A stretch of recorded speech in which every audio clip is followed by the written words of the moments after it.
Tokyo ஜப்பானின் தலைநகரமும் அதன் மிக அதிக மக்கள் தொகையை கொண்ட நகரமும் ஆகும். 2024ஆம் ஆண்டின் நிலவரப்படி நகரத்தின் மையப்பகுதியிலே 14 மில்லியனுக்கும் மேற்பட்ட மக்கள் வசிக்கிறார்கள். ஆனால் டோக்கியோ மற்றும் அதனை சுற்றி இருக்கக்கூடிய 6 அண்டை மாகாணங்களை உள்ளடக்கிய கிரேட்டர் டோக்கியோ பகுதியை எடுத்துக்கொண்டோம் என்றால் அதன் மக்கள் தொகை 41 மில்லியன் ஆகும். இது உலகின் மிக அதிக மக்கள் தொகை கொண்ட மெட்ரோபோலிஸ் பகுதியாகும். கோன்ஷூவின் மத்திய கரையிலே டோக்கியோ வளைகுடாவின் தலைப்பகுதியிலே அமைந்திருக்கக்கூடிய டோக்கியோ ஜப்பானின் பொருளாதார மையமாகவும் தேசிய அரசாங்கம் மற்றும் பேரரசின் இருக்கையாகவும் செயல்படுகிறது. டோக்கியோ மெட்ரோபோலிஸ் அரசு 23 சிறப்பு வார்டுகளை நிர்வகிக்கிறது.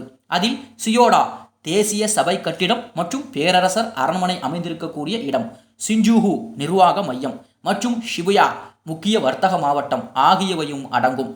டோக்கியோவின் பரந்த மக்கள் தொகையும் பொருளாதார முக்கியத்துவமும் அதன் உலகளாவிய செல்வாக்கை வலுப்படுத்துகின்றன என்பதும் குறிப்பிடத்தக்க ஒன்று.